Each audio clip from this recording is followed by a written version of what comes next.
tous, on se retrouve pour cette nouvelle édition d'Epoch Talk, du coup l'édition 7, ça fait déjà 7 semaines qu'on fait ça avec Laurent et on s'amuse toujours autant. Voilà, si jamais vous êtes là pour la première fois ou vous avez envie de revoir les épisodes suivants, je vous rappelle que les épisodes seront disponibles depuis le début en podcast sur Apple Podcast et Spotify. Et à partir de l'épisode 3, ils sont disponibles sur YouTube. Du coup, voilà, c'est un peu plus cool si vous voulez voir le partage d'écran, et cetera.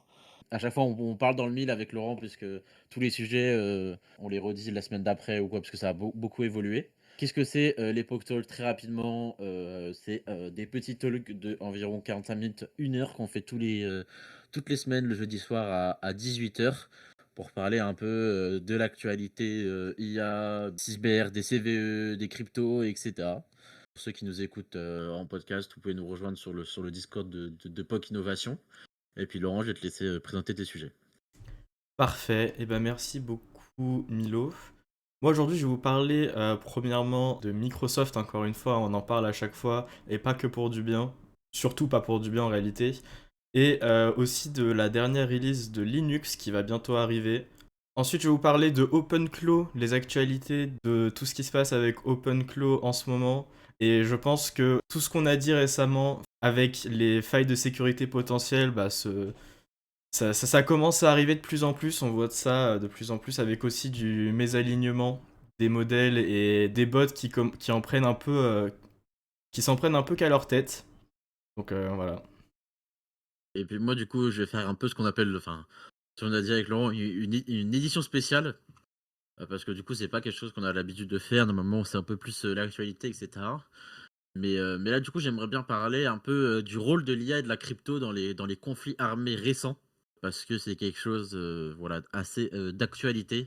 Bon, je vais pas encore vous bassiner avec ce qui se passe actuellement dans le monde, mais je vais plus prendre des événements passés et un peu parler d'un point obscur dont les gens parlent pas beaucoup et qui a été ravivé par quelques événements en ce moment.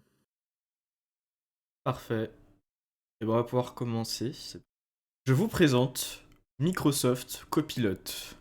Donc Copilot, comme vous le savez un peu tous, ça veut un peu tout et rien dire chez Microsoft, hein, comme j'ai pu déjà le dire dans les talks précédents. C'est globalement tout ce qui représente les intégrations IA chez Microsoft, c'est dénommé sous Copilot. Donc maintenant, il y a Copilot dans Word, il y a Copilot dans Blocknote, il y a Copilot sur GitHub, il y a Copilot sur Windows d'une certaine manière, il y a Copilot de partout.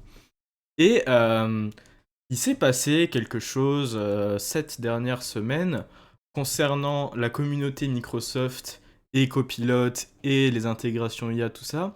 Et ben maintenant, la communauté ont un peu renommé la chose à son édifice et ils ont nommé ça Microslope.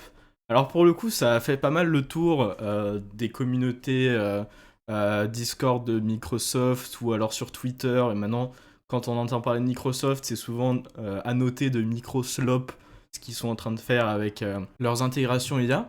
Ce qu'il faut savoir, c'est que Microsoft, ils ont banni le mot Microslop sur leur serveur Discord très récemment, parce que du coup, ils en avaient marre que la communauté appelle leur service Microslop et ils trouvaient que c'était pas cool. Mais du coup, la suite logique suite à ce ban, vous pouvez le deviner. On peut un peu savoir ce qui va se passer vu qu'on parle quand même de l'internet ici, on parle d'une communauté Discord. Et bah les gens ils en ont un peu pris le pied et du coup ils ont décidé de commencer à spammer Microslop de partout à tout bout de champ pour bien montrer que ils s'en foutent que le mot est ban et que pour eux ça dénote bien ce que Microsoft est devenu. Et c'est allé un peu loin. Les modérateurs de ces fameux serveurs en ont eu un peu marre. Et du coup, maintenant, ils ont fait deux choses. Quand on va sur le serveur Discord, moi j'ai moi-même essayé de le rejoindre. Il faut d'abord faire une application, enfin demander de pouvoir le rejoindre en mettant un petit message en disant oui, je veux rejoindre pour telle raison et telle raison. Donc le serveur est un peu fermé de ce point de vue-là. Personnellement, je n'ai toujours pas été accepté. Après, je pense que c'est peut-être parce que j'ai mis Microslop dans ma demande d'acceptation, mais c'est un autre débat du coup. Ils ont aussi enlevé l'historique du chat. Ils ont enlevé l'historique de tous les chats sur ces serveurs, donc bah, ça sert plus à grand chose. En réalité, c'est juste décoratif, hein, parce qu'un serveur Discord sans historique, bah, ça sert plus à grand chose. Donc, Microsoft est actuellement en train de censurer le terme microslop. Aussi, on peut voir que en ce moment, Copilot, ils ont pas mal d'outages. Je sais pas si vous voyez cette page de statut là, mais je vois beaucoup de rouge et beaucoup de jaune et beaucoup d'orange. Et ça, globalement, rien que la semaine dernière, il y avait presque tous les jours de la semaine qui étaient impactés par des outages.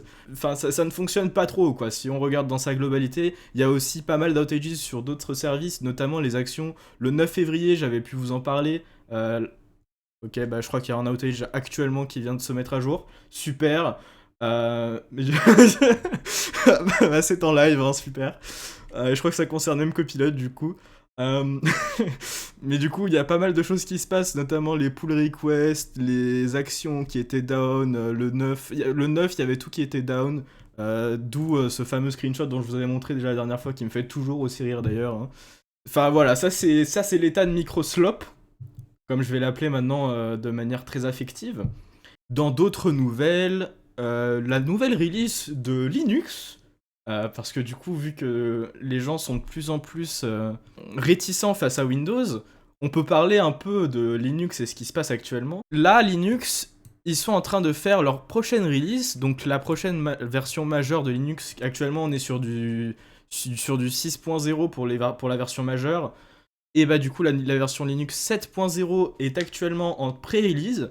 Donc on est actuellement à la RC2. RC c'est quoi? C'est une release candidate. Enfin ce que fait Linus quand il veut faire des nouvelles releases Linux, c'est qu'il fait des release candidates. C'est juste bah, la version de Linux, mais du coup ensuite ils peuvent itérer par-dessus pour faire des bug fixes, des nouvelles features ou ce genre de choses. Généralement il y a environ 8 ou 7, entre 7 et 9 release candidate avant que la release soit vraiment live pour tout le monde.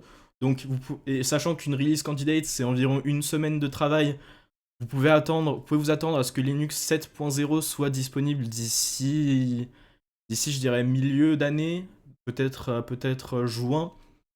Mais du coup, c'est déjà en cours et c'est déjà bien avancé. Je vais maintenant parler un peu de ce qui se passe actuellement dans le développement de Linux et pourquoi c'est intéressant, surtout en contraste avec Windows. En fait, il y a des développeurs de Valve, donc les développeurs de SteamOS, qui contribuent de plus en plus au kernel Linux lui-même et aussi à des drivers tierces. Et notamment, on peut voir qu'ici, un développeur de Valve, il a fait cet issue-là. Et en fait, ça, c'était des problèmes liés à un bug dans les DRM AMD des cartes un peu plus anciennes. Et ce bug, il faisait que ça pouvait lier à des ralentissements ou alors des crashs quand il essayait d'accéder à certaines régions de mémoire. Et bah, du coup, c'est un développeur Valve qui a résolu ce problème.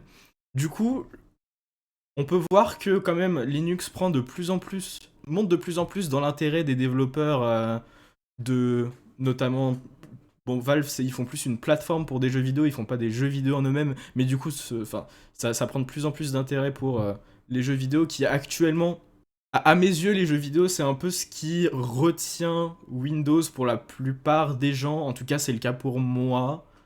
Je trouve que Linux actuellement bah, c'est la solution principale pour un développeur, à moins que tu développes quelque chose qui est propriétaire à Windows, comme des librairies C Sharp. Mais tout ce qui est développement actuellement, c'est fait sur Linux. Si tu es un utilisateur lambda, bah, la plupart des choses que tu as besoin, c'est juste une spreadsheet, un navigateur web, bah, ça Linux il le fait très bien. Et pour le coup, la seule chose qui retient Linux, c'est les jeux vidéo, à mes yeux. Et bah, du coup, l'intérêt que prend Valve à faire avancer tout ça, c'est assez intéressant. Surtout que bah, SteamOS, c'est basé sur Linux, hein, comme vous le savez, avec leur Steam Deck. Et du coup, on peut voir ils ont fait pas mal de fixes. Il y a aussi des nouveaux standards qui sont en train d'être implémentés directement dans Linux. Donc, PCI Express 7 pour toujours plus de vitesse, bien évidemment. Actuellement, le standard le plus récent, c'était PCI 6. Donc ça autorisait, je crois, voilà, c'est écrit juste ici, 64 Go transfert. Donc ça fait quand même pas mal de bytes à transférer à la seconde. Et c'est les technologies qui sont utilisées pour les cartes graphiques et tout ça. Et eh bien, il y a le standard PCI Express 7 qui est maintenant sorti. Et du coup, celui-là, il vise à simplement doubler la vitesse, entre autres. Il utilise plusieurs nouveaux systèmes, donc il utilise PAM4, pas rentrer dans les détails, mais c'est un nouveau standard aussi et c'est plutôt pas mal. Donc tout ce que vous avez à retenir, c'est plus de vitesse égale bien. Du coup, PCI Express 7 est actuellement en plein développement sur le kernel Linux. Et on peut voir ici que c'est même actuellement en cours. Il y a déjà des PR qui sont en train d'être mises pour implémenter tout ça d'un point de vue driver. Donc ça avance tranquillement. Il y a aussi un fixe qui a été fait cette semaine pour... C'était cette semaine? Non, c'était le 13 février, pardon. Qui a été fait pour des opérations d'IO qui étaient mal optimisées. C'était un problème dans une librairie, enfin dans un driver pour de l'IO à travers du networking, donc enfin, du networking tout simplement. Donc par exemple, si tu requiers un fichier à travers une connexion SSH, bah ça utilise ce même protocole. Donc, il y a un problème qui avait été souligné, c'était qu'il y avait un délai de 500 millisecondes sur une fonction qui s'appelle ppoll. Ceux qui ont fait le cursus Epitech, vous avez sûrement utilisé la fonction poll. Donc c'est très similaire. Globalement, ce que ça faisait, c'est que ça attendait 500 millisecondes, donc la moitié d'une seconde, ce qui est énorme hein, dans le contexte d'opérations aussi atomiques. Et du coup, ça pouvait rajouter beaucoup de délai sur certaines opérations du file system très courantes. Et ça a été fixe. On peut voir ici des benchmarks qui ont été faits sur des cas d'utilisation réels. Ici, on peut voir qu'il y avait un test qui avait été fait avec notamment sur une partition SDA, un programme qui prenait avant 25 secondes à s'exécuter, prend maintenant 1,3 secondes à s'exécuter. Donc on peut voir que pour le coup, ces 500 millisecondes de délai étaient vraiment un énorme problème.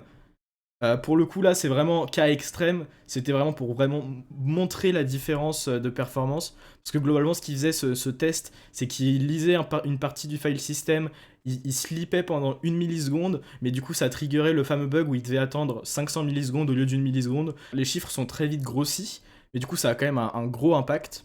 Aussi, note très importante pour les gens qui cherchent à acheter du hardware tout neuf, tout nouveau, pour l'utiliser ensuite un Linux par-dessus. Il y a du support pour ces nouveaux hardware qui est en train actuellement d'être développé et amélioré. Donc si vous êtes sur le marché pour un nouvel ordinateur, je vous conseille forcément de regarder si c'est compatible avec... si Linux est compatible avec les différents hardware que vous allez utiliser. Notamment, il y a des améliorations sur certains drivers AMD pour des distributeurs plus précis, genre Asus. Ils ont actuellement amélioré le support du backlight pour les claviers qui d'ailleurs, fun fact, j'ai un laptop Asus, ça ne fonctionne pas actuellement le backlight sur Linux. J'ose espérer que du coup après cette update ça pourra fonctionner. Sur HP, les modèles Victus S qui jusque-là étaient notorièrement très peu supportés sur Linux, ils rajoutent le contrôle du ventilateur. Donc pour ceux qui avaient des ordinateurs gaming sur Linux, vous pouvez espérer avoir des améliorations sur ce point de vue-là. Et pour le coup, une amélioration qui, moi, m'intéresse particulièrement, et ça c'est très personnel. Alors là, je vous assure, quand j'ai vu ça, j'ai failli sauter de ma chaise, parce que actuellement, j'ai un problème avec mon PC Linux, vous le voyez, il est juste ici. Là, vous voyez cette petite clé USB juste là? C'est en fait ce qui me donne internet sur mon laptop parce que ma carte réseau n'est pas disponible avec des drivers sur Linux. Parce que Mediatek, ils ont du software propriétaire qui est vraiment pas ouf. Et du coup, avec cette nouvelle release, ils ont enfin mis le support pour des nouvelles cartes réseau Mediatek et d'autres, mais celle-ci notamment. Et du coup, si vous avez un PC qui n'a pas de carte, enfin qui n'a pas de driver réseau actuellement, vous pouvez regarder cette prochaine release pour voir si la vôtre va être supportée. Mais moi, en tout cas, ce que je sais que je suis vraiment impatient pour ces changements. Enfin bref. Donc tout ça pour dire, Microslope, c'est Microslope. Linux est en plein essor. Moi, je l'ai déjà dit pendant un talk précédent, mais je pense que 2026, c'est clairement l'année du desktop Linux. Et c'est pour ça que j'ai mis ce titre-là pour cet intitulé. Mais je pense vraiment que Linux va vraiment se démocratiser pour une personne lambda. Et en tout cas, va pouvoir grappiller un peu plus d'utilisation pour les use cases qui étaient précédemment niches, comme les jeux vidéo, avec notamment le SteamOS et les contributions que Valve peut apporter au kernel. Donc voilà. Toi, Milo, est-ce que tu as quelque chose à rajouter? Bah, tu sais, on en a parlé pendant le dernier talk. Moi, je suis d'accord avec toi pour dire que Linux peut prendre le dessus de Windows sur beaucoup de parties. Surtout avec tous les flops de Microsoft en ce moment. Même, je pense que aujourd'hui, c'est peut-être plus pratique de mettre Linux sur un PC, par exemple, chez nos grands-parents, chez des personnes âgées, etc., que plutôt de mettre Windows. Et voilà, comme je t'avais dit, moi, à l'ancienne, vraiment, j'étais sous j'étais sous Mac OS. J'avais un des premiers Mac écran là, chez moi, chez mes parents. Et à l'époque, je devais installer Wine pour jouer à des jeux. Et voilà, c'était un enfer, je pouvais jouer à rien et tout. Et aujourd'hui, maintenant, grâce à SteamOS, au Steam Deck, etc., du coup, grande majorité des jeux sont compatibles Mac. Et du coup, maintenant, je me dis, mon moi de enfant serait très content à cette époque actuelle. C'est vrai, c'est vrai. Les jeux sont de plus en plus en train d'être supportés sur Linux et ça va nous rapporter beaucoup plus d'utilisateurs, je pense. Surtout les lycéens actuellement qui sont en train de jouer aux jeux vidéo mais qui veulent essayer Linux mais qui ont la flemme pour ces raisons. Je pense que ça peut ramener pas mal d'intérêt. Mais pas que, bien, forcément. Est-ce que vous avez des questions, des remarques, des choses à dire? J'ai l'impression que ce n'est pas le cas. Donc dans ce cas-là, on va pouvoir passer au sujet suivant. Ce sujet suivant, il commence avec OpenClaw. En effet, je pense que ça va être un thème très récurrent ces prochaines années. Je pense qu'à partir du moment où on va entendre OpenClaw, on va pouvoir se dire qu'est-ce qui se passe encore. Qu'est-ce qui a bien pu se passer, c'est quoi cette histoire. Et je pense que ça va être comme ça que la plupart des histoires malencontreuses pourront commencer dans le futur. Donc, qu'est-ce qui s'est passé? Vous avez sûrement pu voir passer sur Twitter si vous étiez un peu actif il y a quelques semaines. Il y a en fait une personne qui a comme rôle chez Meta la gérante de la sécurité et de l'alignement des modèles IA chez Meta. Donc une personne qui supposément est censée savoir quoi faire avec des modèles et censée savoir comment tout ça fonctionne et un peu comment l'utiliser et les guidelines à suivre et les choses à ne pas faire. Et bah du coup, cette histoire commence quand elle a installé OpenClaw sur un Mac mini qu'elle a pu acheter pour l'occasion, bien évidemment. Et ensuite, elle a donné accès à cette instance OpenClaw euh, à son compte Gmail. Et ensuite, elle lui a donné des petites instructions, trois fois rien, hein. Juste, elle lui a demandé d'aller regarder dans sa boîte mail et de supprimer les mails qui n'étaient pas intéressants. Elle lui a dit de clean up un peu sa boîte mail. Donc, comme vous pouvez le deviner, ça s'est très mal passé. Et du coup, ce qu'il a fait, cet OpenClaw, franchement, c'est un peu hilarant. Euh, il commençait à regarder un peu les mails, il faisait des recherches Google, et là, il a décidé que la meilleure course d'action à prendre, c'était la suivante. En fait, de supprimer absolument tous les mails de la boîte à partir d'aujourd'hui. Donc c'était un peu rigolo à voir. On peut voir la panique en temps réel de cette personne quand elle a vu actuellement, quand elle a pu voir le plan de OpenClaw. Elle disait non, ne fais pas ça, non. Et là, alors je vais le lire avec une voix un peu robotique, ça va être très drôle. Nuclear option trash everything in inbox older than February 15th. Non, ne fais pas ça. More old stuff, get the remaining pre-February 15 IDs. Ne fais pas ça, non, arrête. Enfin, c'est... Voilà. Ça continue encore, hein. Il continue récupérer tous les ID. Non, arrête OpenClaw. Alors là, on peut voir la panique pour le coup. Je pense que là, elle était en train de vraiment réaliser ce qui se passait avec le stop OpenClaw en majuscule. Mais du coup, si vous savez, vous pouvez pas arrêter OpenClaw quand il est en train de faire quelque chose. Le seul moyen de faire ça, c'est littéralement de le débrancher. C'est pas comme certains autres programmes où vous pouvez juste faire une nouvelle prompt et ça va overwrite le reste et il va continuer. Non, non. En fait, en gros, ça a queue tous ces messages, mais du coup, il va les lire juste après qu'il ait fini de tout supprimer. Du coup, assez drôle. Ça finit par une bonne note, bien évidemment, avec la conclusion de OpenClaw qui est alors, j'ai appris ma leçon. La prochaine fois, la prochaine fois, la prochaine fois, je ferai en sorte de demander du feedback après le premier batch d'emails supprimés et pas après les 200 premiers. Enfin, c'est assez hilarant. Euh, et ici, on peut voir le sel, on peut voir la personne qui, enfin, écrit un message assez salty à OpenClaw en lui disant je t'avais demandé de me demander avant de faire quoi que ce soit. Et est-ce que tu te souviens de ça? Alors, aussi petite note un peu drôle, demander à une IA si elle se souvient de quelque chose alors que par définition une IA n'a pas de mémoire, c'est quand même assez fort. Du coup, juste aparté fini. Euh, Pourquoi tu m'as supprimé mes emails sans mon approval? J'ai dû j'ai dû kill les process sur le host pour arrêter pour arrêter la catastrophe. Et ensuite, la réponse de OpenClaw, encore tout aussi magistrale. Oui, je m'en souviens et je l'ai violé. Exemple primaire de ce que OpenClaw peut faire quand tu lui donnes accès à ta vie. Et c'est pas forcément que du bien pour le coup. Donc je pense qu'elle a un peu appris sa leçon. Elle a été un peu naïve sur les utilisations de. Enfin, ce que OpenClaw pouvait faire du coup. Mais quand tu rajoutes le contexte que c'est elle qui est censée superviser la sécurité et l'alignement des modèles à Meta, bah, ça devient assez drôle. Aussi, j'ai trouvé ce tweet qui, pour le coup, j'ai trouvé assez hilarant. Je sais pas si vous partagez le même sentiment.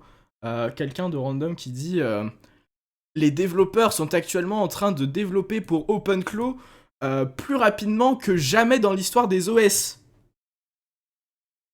Mais non! Pour de vrai? Attendez, ils sont en train de développer plus vite que iOS et macOS et Windows et Linux? Mais c'est vraiment une dinguerie. Enfin bref. Ce n'est pas un OS, donc je vois pas de quoi on parle.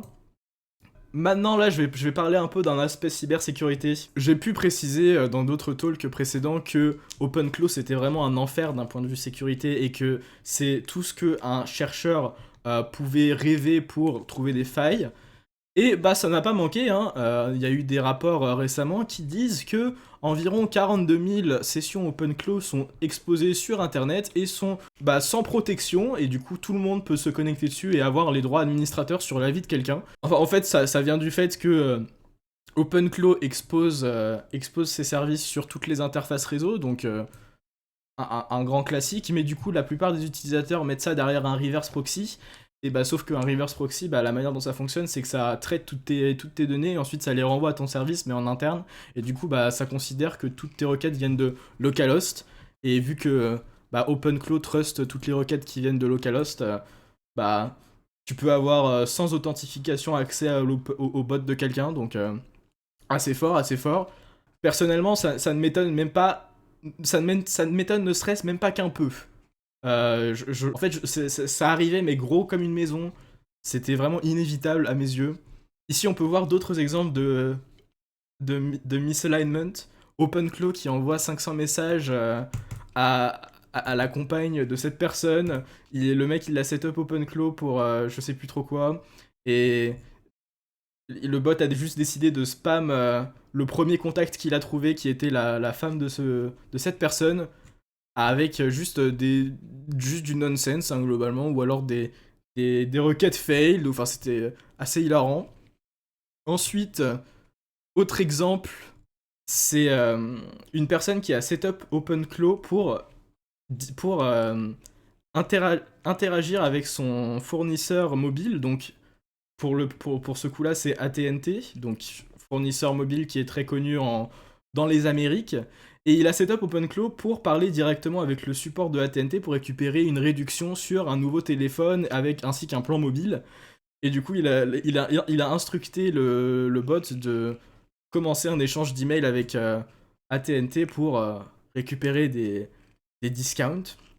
Et pour le coup, ça marchait bien au début. Il avait vu que le bot avait fait un bon plan. D'abord, on joue avec le mec du marketing qui s'appelait Alejandro, et puis on essayait de se mettre de son bon côté. Et puis ensuite, on lui parlait de nos plans et que on était un customer valuable qui était avec AT&T pendant des années. Et ensuite, de manière absolument random, le bot a juste décidé que la meilleure manière de solutionner le problème, c'était de faire des attaques de phishing sur le propre utilisateur pour récupérer les accès mobile de du coup cette personne-là.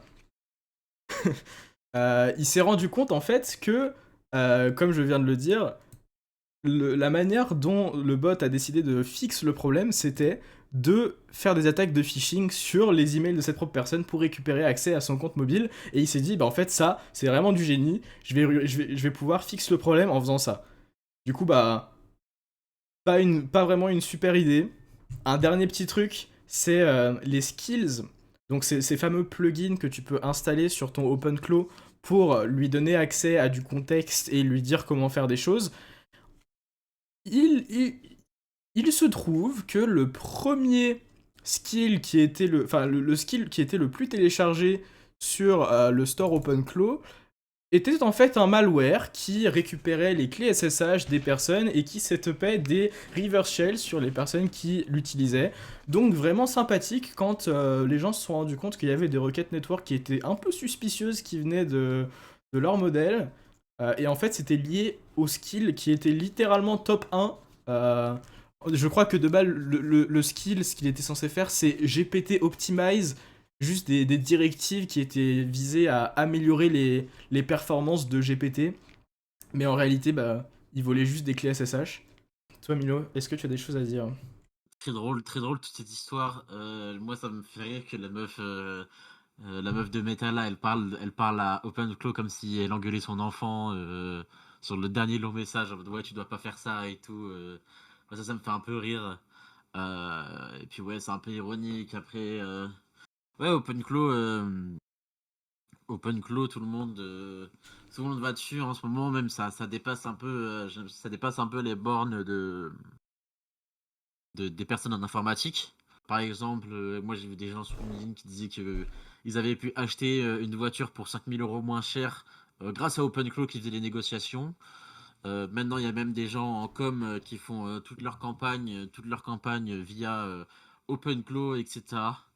Donc là, ça dépasse vraiment les normes de l'informatique, mais en effet, tout ça, je trouve ça très drôle. Le fait que le mec, il envoie je sais pas combien de messages à sa, à sa femme, c'est aussi marrant. Enfin, ça peut laisser place à énormément de dérives. Et puis ouais, l'article du malware, du premier skills téléchargé, je te l'avais envoyé parce que ça aussi, pareil, ça m'avait fait trop rire. Les gens tombent tous dans le panneau et pas de chance pour eux. Mais, enfin, vraiment, le highlight de cette histoire avec Meta, ce message-là, pour moi, c'est juste elle est en train d'essayer de faire de la morale à un modèle qui, en réalité, a vraiment juste l'intérêt zéro. Est-ce que tu te Bah oui, c'est un peu souviens de ça. ce que je t'avais demandé? Le mec qui parle à je sais pas combien de personnes en même temps, il va retenir ça. Enfin, c'est lunaire. Eh ben, je pense qu'on va pouvoir passer Genre, à ton sujet, Milo, hein, à ton édition spéciale, je dirais même, si personne n'a des questions. à ma rubrique. Alors déjà, j'ai vu Yes. qu'on avait un pic de 17 personnes. Donc je voudrais tous vous remercier. Voilà, c'est super cool. Merci d'être nombreux. N'hésitez pas à poser toutes vos questions dans le chat ou en levant la main. Voilà, on aimerait bien un peu plus ramener ce truc de table ronde où les gens ils lèvent la main, et ils parlent et on débat. Il y avait beaucoup ça sur les premières éditions et là ça se perd un peu. Du coup, voilà, n'hésitez pas. Et du coup, bah voilà, mon sujet, comme j'ai dit en introduction pour ceux qui n'étaient pas là, édition spéciale géopolitique. Je vous ai fait un magnifique PowerPoint pour un peu appuyer mes propos, Quel talent. voilà, je vais parler de énormément de choses, ça va être un peu dense. Du coup, voilà, n'hésitez pas à m'arrêter, donc mon but, ça va être de parler, du coup, comme vous pouvez voir, du rôle de l'IA, et de la, crypto-monnaie slash blockchain, du coup, dans les conflits armés. Et du coup, je vais prendre ce sujet sous 2 prismes. Le premier étant, le prisme de l'informatique. Tu vois, là, ce qu'on fait tous, et le deuxième étant le prisme de la géopolitique. En introduction, qu'est-ce qui m'a amené, à parler de ce sujet? Alors en effet, bon, il y a aussi tout ce qui se passe actuellement, au Moyen-Orient, mais aussi un peu ce drama qu'il y a eu, autour, du Pentagone et de Anthropic et de OpenAI. Du coup, pour résumer, Anthropic avait un deal depuis pas mal de temps avec, le Pentagone et du coup le ministère de la Défense et de la Guerre, aux États-Unis. Du coup, là, c'était quelque chose, c'était un énorme deal. Et du coup, ça permettait qu'ils utilisent leur outil, en interne. Et j'ai oublié de regarder ça, mais voilà, le deal, c'est fini. Je sais pas si c'est une question de temps ou parce que Claude a râlé parce qu'il voulait pas faire de la surveillance, des Américains. Parce que voilà, le Pentagone a des dossiers de surveillance de citoyens, et Claude s'opposait à ça.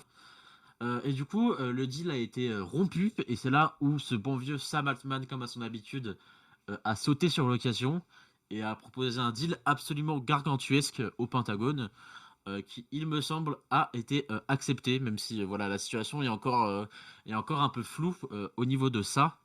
Le Pentagone et le président américain s'approchent vers un deal, avec, OpenAI, et du coup, ça servirait à faire, on n'espère pas de la surveillance de masse, mais du coup à s'en servir, au niveau de la guerre.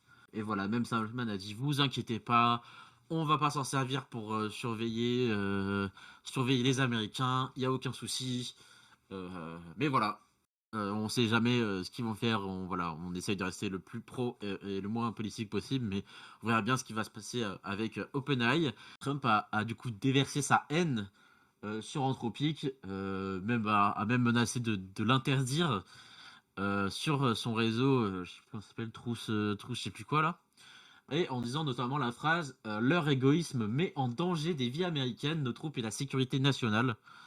Bon, du coup, voilà, c'est un peu abusé, mais du coup, ça m'a fait un déclic, et je me suis dit: «Pourquoi pas, parler de la place, de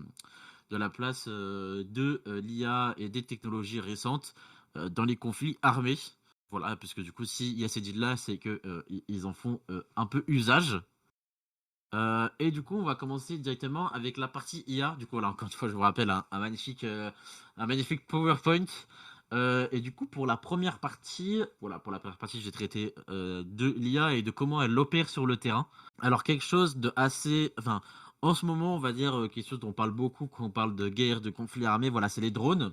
Les drones, on sait que ça fait un peu, fureur, en ce moment en Ukraine, et un peu aussi, au Moyen-Orient. Sauf que dans la pensée, de beaucoup, ces drones, c'est encore, quelqu'un qui les pilote à distance avec un petit joystick ou avec des lunettes FPV, même à des milliers de kilomètres du champ de bataille. Mais aujourd'hui, c'est plus trop le cas. C'est même plus du tout le cas. Parce qu'aujourd'hui, ces drones, ils sont pilotés en computer vision. Alors moi, je peux un peu vous en parler puisque mon EIP actuel, il parle de computer vision. Et du coup, bah voilà, de la reconnaissance, d'images avec l'IA. Et du coup, bah concrètement, qu'est-ce que ça fait? Ça fait que, ces drones, ils sont équipés de puces d'intelligence artificielle, qui sont directement embarquées dedans. Et du coup, ça permet, d'analyser ce qu'ils voient en temps réel, et du coup, sans avoir besoin d'un humain derrière. Qu'est-ce que l'armée fait? Elle envoie ses drones, elle les a entraînés sur des millions d'images militaires, donc sur des datasets énormes, de chars, de véhicules blindés, d'uniformes, de silhouettes humaines, d'armes, d'infrastructures militaires, pardon. Et du coup, ils envoient ces drones, et grâce à cet entraînement, du coup, le drone, il peut reconnaître automatiquement certains objets, ou cibles dans son environnement. Du coup, par exemple, bah, identifier un type précis de char ennemi, et du coup savoir par quel côté l'attaquer, s'il a des points faibles, etc. Reconnaître une position d'artillerie, ou même, détecter un véhicule logistique. Et du coup, bah, déjà ça c'est très fort parce que du coup, on n'a plus besoin de, pilote de drone. Voilà, on n'a plus besoin, d'être proche, de la cible, du champ de bataille ou quoi. Maintenant, juste on lance le drone, et puis bonne chance. Et du coup, voilà, on en a beaucoup entendu parler, là en ce moment. C'est quelque chose qui révolutionne un peu la guerre, à sa façon. et du coup encore plus maintenant que l'IA est, directement embarquée dedans. Mais, ce qu'on ne pense pas aussi directement que, du coup l'autonomie, par cette puce, intégrée directement dedans, en fait, elle devient surtout cruciale lorsque les communications, elles sont brouillées. Parce qu'aujourd'hui dans les conflits, modernes, notamment en Ukraine quand ça avait explosé en 2022, bah, les armées, elles utilisent beaucoup de brouillage électronique. Du coup, contre ces drones, c'était la solution qu'elles avaient trouvée. Mais du coup, voilà, ils envoyaient des signaux, pour couper les communications entre justement le drone et son pilote. Et du coup, dans le passé, bah, ça rendait ce drone, complètement, caduc et voilà, il tombait. Mais aujourd'hui, du coup, avec l'IA qui est directement embarquée dedans, du coup, avec cette puce, bah, du coup, le drone, il peut continuer sa mission seul.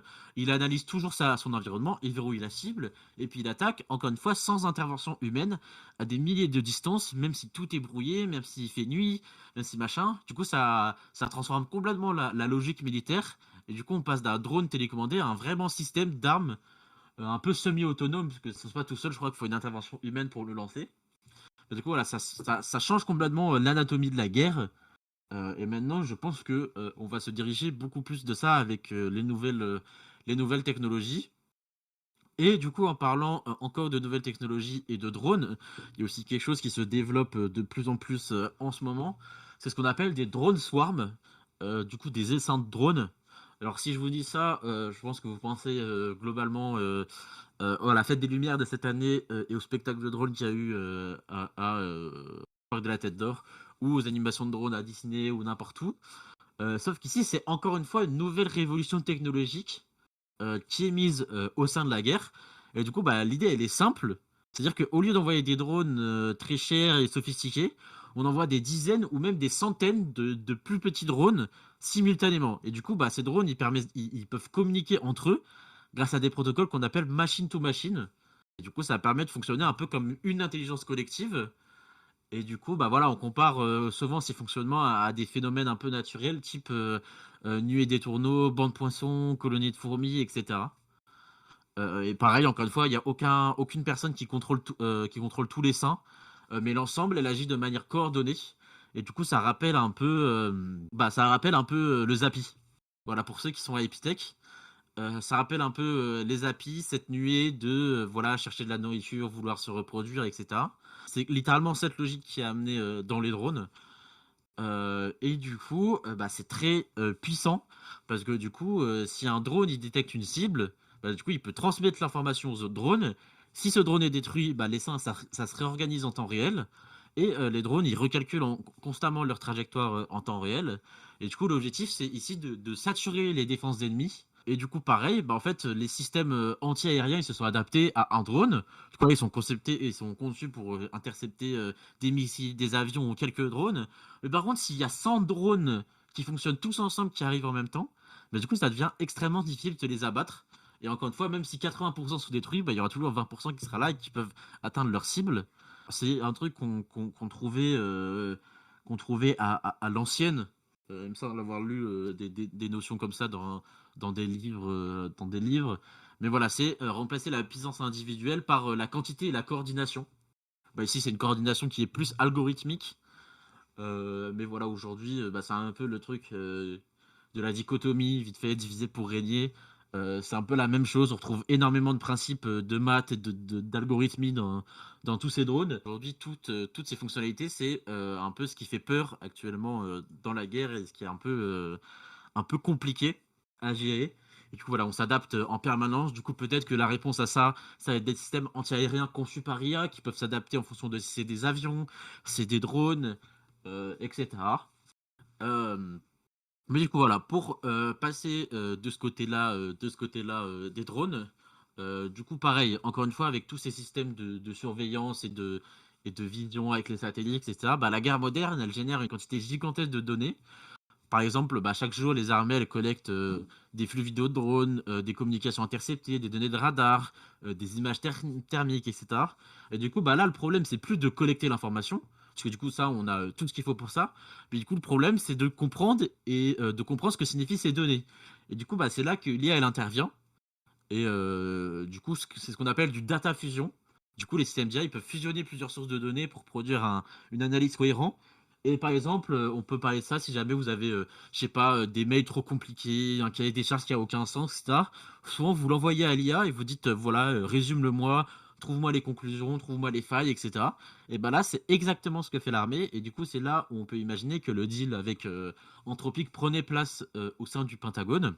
Et du coup, bah, par exemple, si jamais il y a, une image satellite qui montre des véhicules, un drone qui observe des mouvements suspects ou des communications radio qui sont interceptées, bah ici, l'IA, elle peut croiser ces informations pour conclure que l'unité militaire se déplace, qu'une base logique est en train d'être installée ou qu'une offensive est en préparation. Euh, et du coup, bah ça, on le faisait avant. Voilà, c'est pas une surprise. Mais du coup, ça prenait énormément de temps, ça prenait des gens. Maintenant, c'est tout mis dans des ordinateurs et c'est une IA qui fait ça. Et c'est là l'avantage, c'est que du coup, il y a beaucoup moins de manœuvres, beaucoup moins de notions, enfin beaucoup moins d'heures humaines possibles. Et du coup, bah, cette capacité d'analyse rapide, elle peut donner vraiment un avantage stratégique énorme, parce que du coup, l'IA, elle peut prévenir plus vite qu'un humain, pour si, par exemple, je sais pas, il y a une embuscade ou quoi.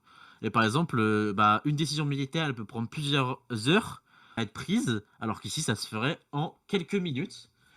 Du coup, voilà. Du coup, ça, c'était pour l'angle informatique de l'IA. Maintenant, on va parler un peu de l'angle géopolitique, mais voilà, ce sera quand même lié à l'IA, vous inquiétez pas. Du coup, l'IA, en plus de ça, qu'est-ce qu'elle apporte? Du coup, elle transforme pas forcément la guerre sur le terrain, mais elle transforme aussi la guerre en une guerre d'information. Bah voilà, depuis toujours, je vais pas vous faire des cours d'histoire, mais les conflits s'accompagnent de propagande.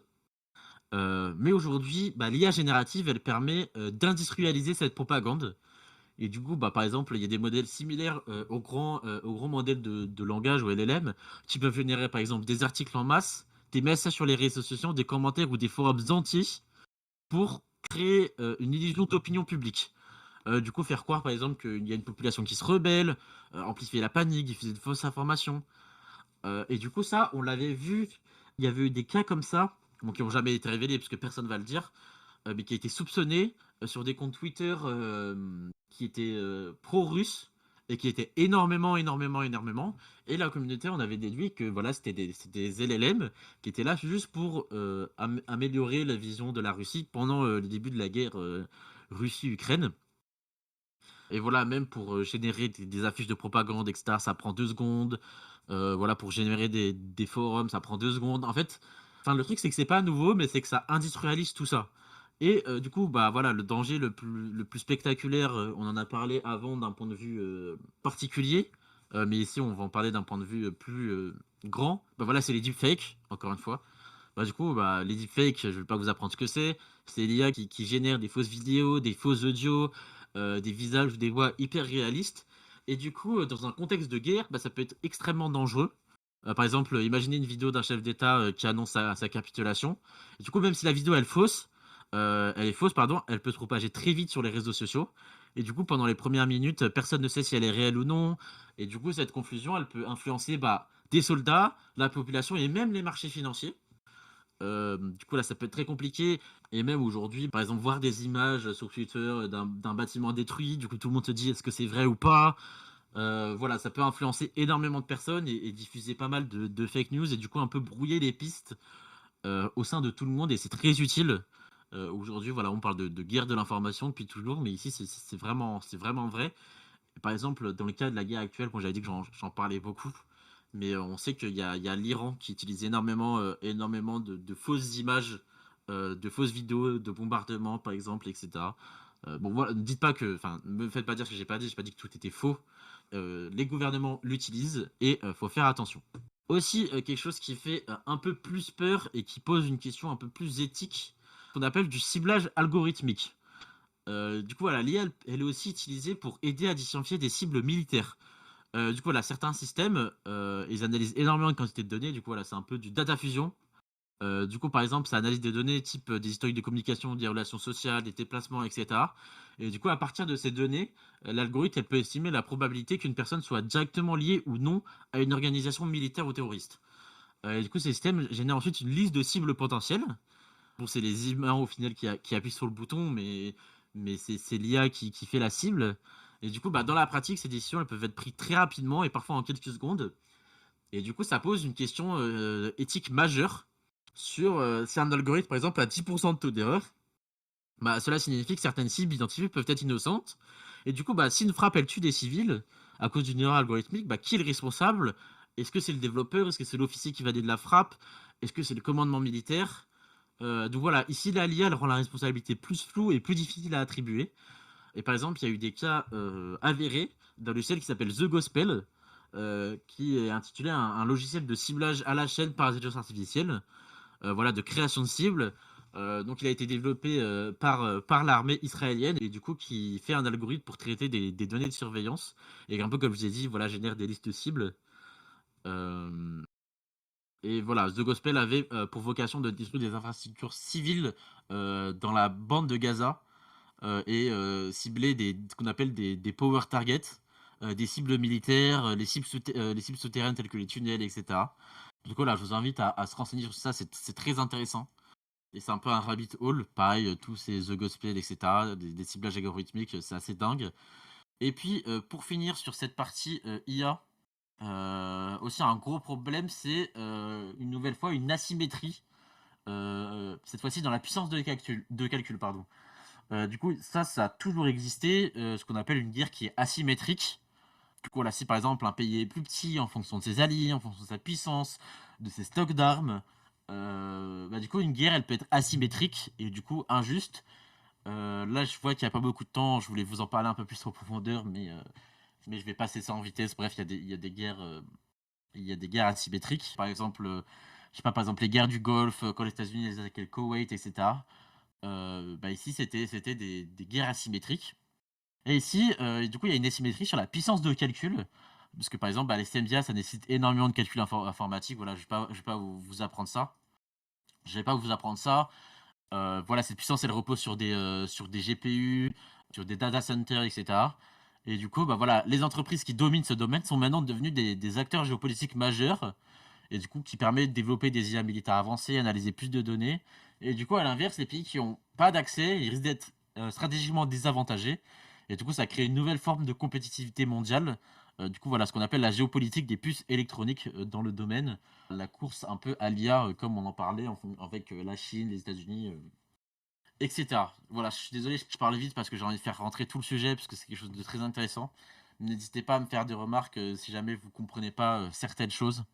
Je leur expliquerai avec plaisir. Et du coup, on va passer pardon, sur le domaine des crypto-monnaies. Alors, nouveau sujet, c'est la première fois qu'on en parle. J'espère que Jules et Lucas sont attentifs dans le chat, parce que j'aurais peut-être besoin d'eux. C'est un sujet que je ne maîtrise pas forcément. Mais encore une fois, là, c'est quelque chose qui est très intéressant. Du coup, voilà, écoutez bien. La crypto-monnaie, on appelle aussi ça une finance fantôme. Et du coup, c'est un peu un trésor de guerre numérique. Et notamment du côté informatique, bah, là, quand on parle de crypto-monnaie, du coup, dans l'imaginaire collectif, on pense presque toujours bah, au Bitcoin, à l'Ethereum, etc. Sauf que dans le contexte de guerre ou de marché noir, bah, le Bitcoin, c'est loin d'être l'idéal. Par exemple, la raison principale, c'est à cause de sa volatilité, parce que le prix du Bitcoin, il peut varier assez facilement de 5, 10, voire même parfois 20% en quelques heures.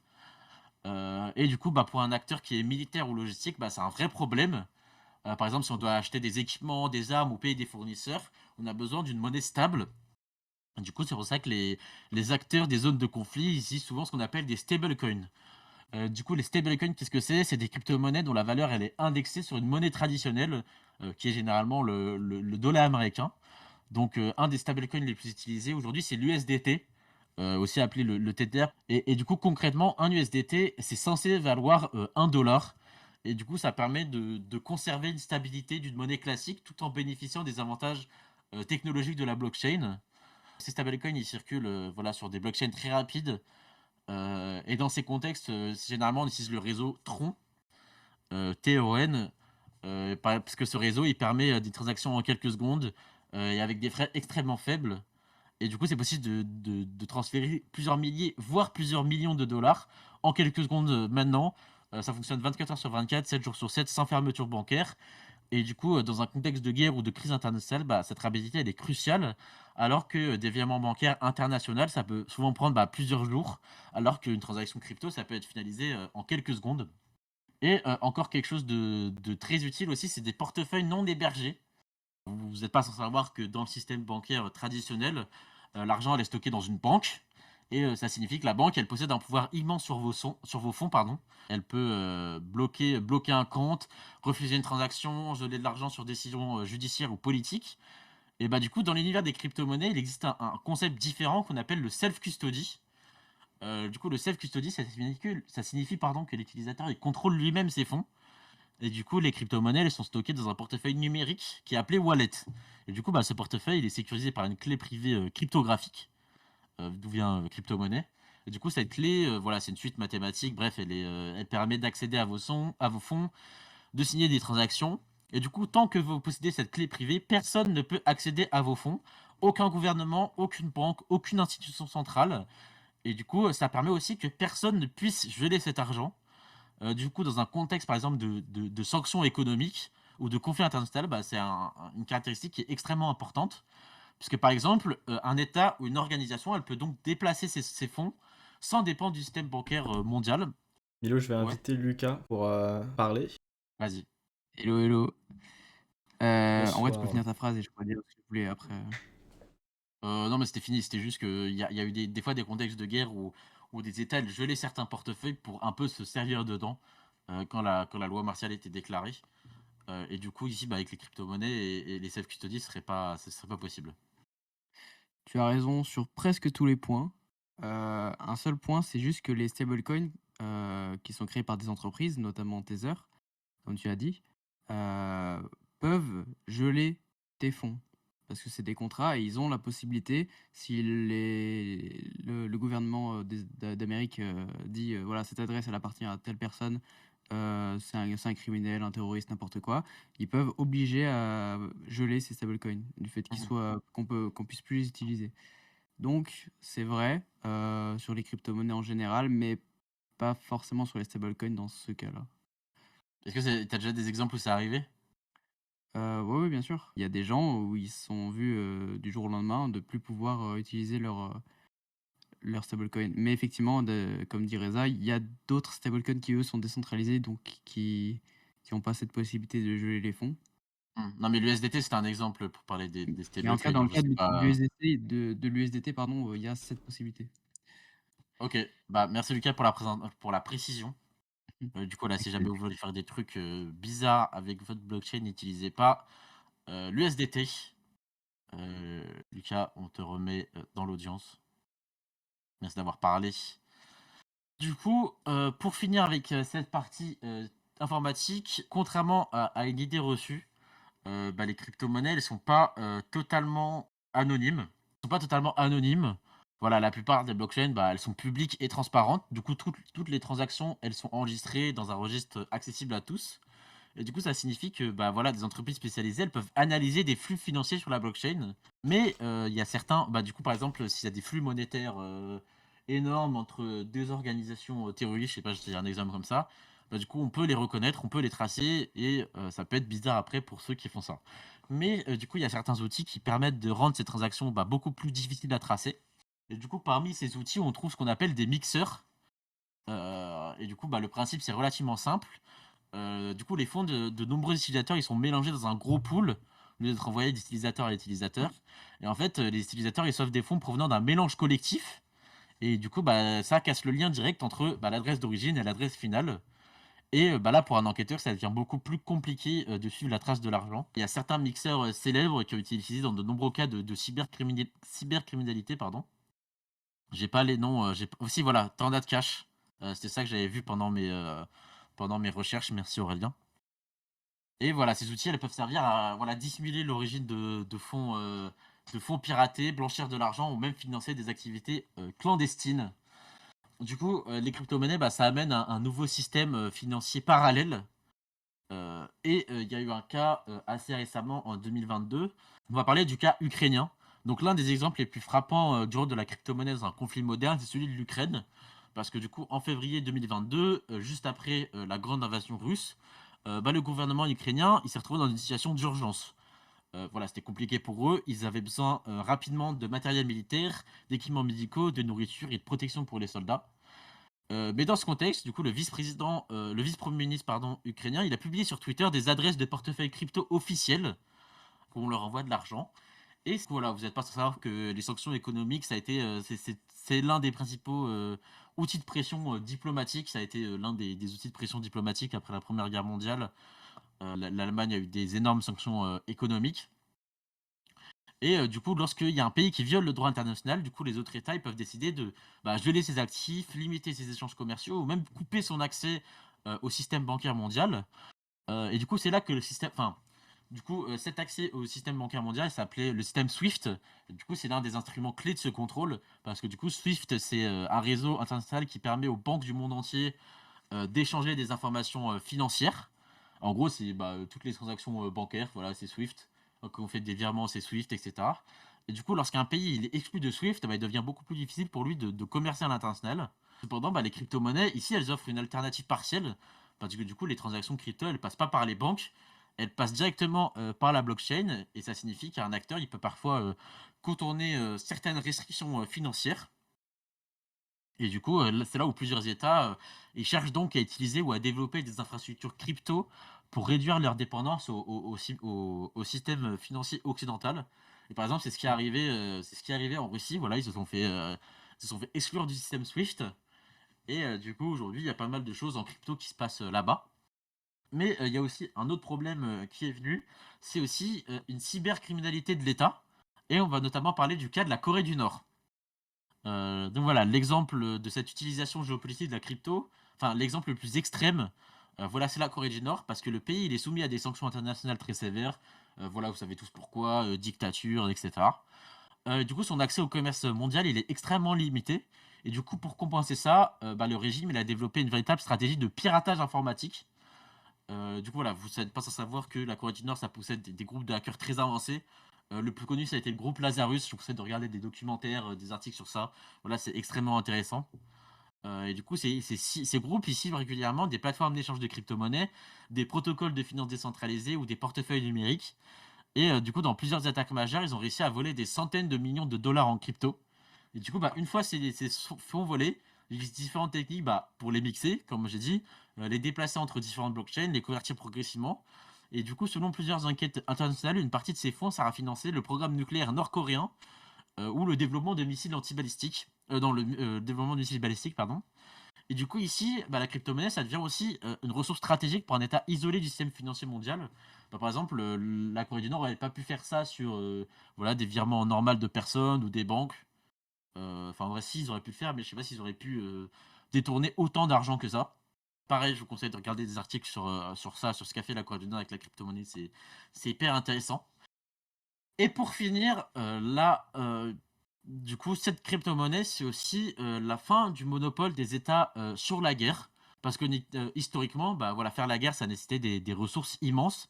Et du coup, l'armée, elle avait besoin d'industrie, de banques, d'un soutien étatique.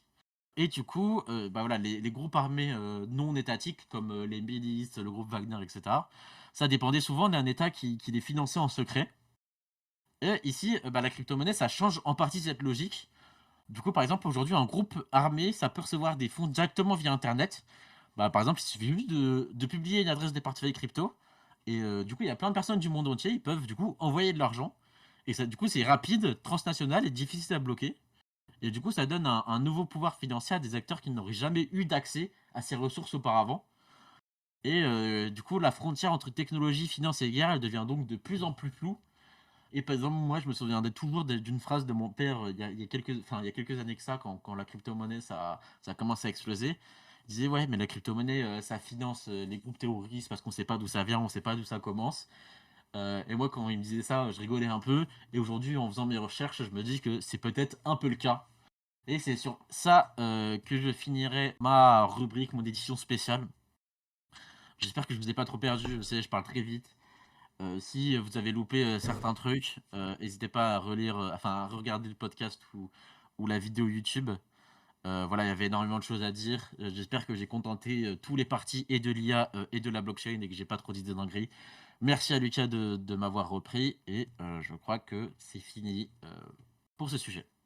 Bah merci, j'espère que vous avez apprécié cette masterclass que Milo vient de vous proposer. Je pense que c'est un niveau d'effort surhumain et franchement banger. Bravo à lui.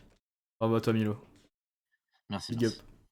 Si je peux juste rebondir du coup sur ce qui se passe actuellement en Amérique avec ce que Trump est en train de dire et les partenariats anthropiques avec OpenAI qui prend la chandelle, je trouve ça un peu terrifiant ce qui est en train de se passer, notamment en termes de censure du point de vue de Trump pour Anthropic.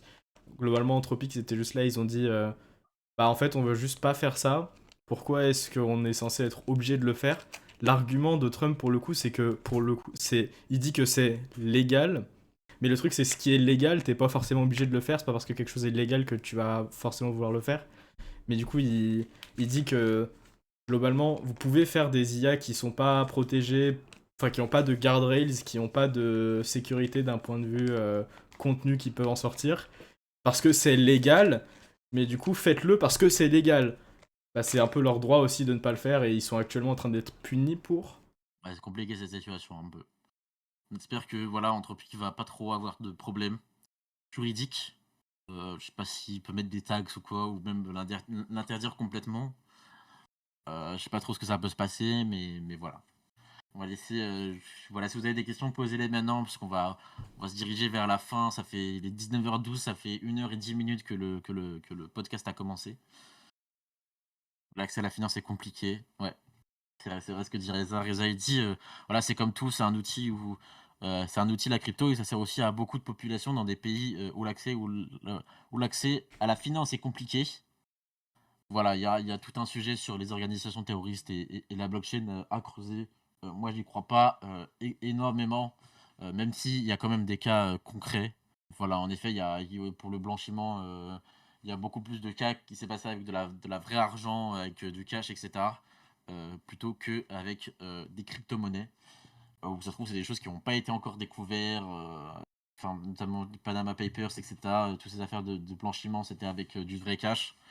Mais c'est quand même à se poser la question sur jusqu'où ça peut aller en crypto et est-ce qu'il n'y a pas des trucs qui ont été trop cachés. Enfin bref, on peut en parler des heures, hein, peut-être qu'un jour on fera une édition spéciale crypto avec Reza, Jules et Lucas et ils parleront de tout ça pendant que nous on prendra un peu des vacances avec Laurent. Euh, mais voilà, on va se diriger vers la fin. Je suis désolé, tous les débats sont très intéressants dans le chat. Mais voilà, faut pas que ça dure trop longtemps non plus.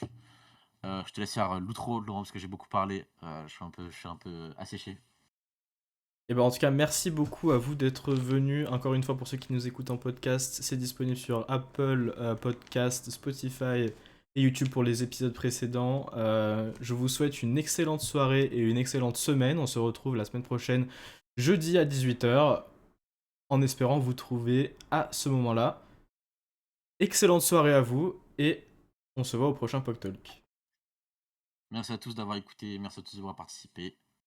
Passez une bonne soirée.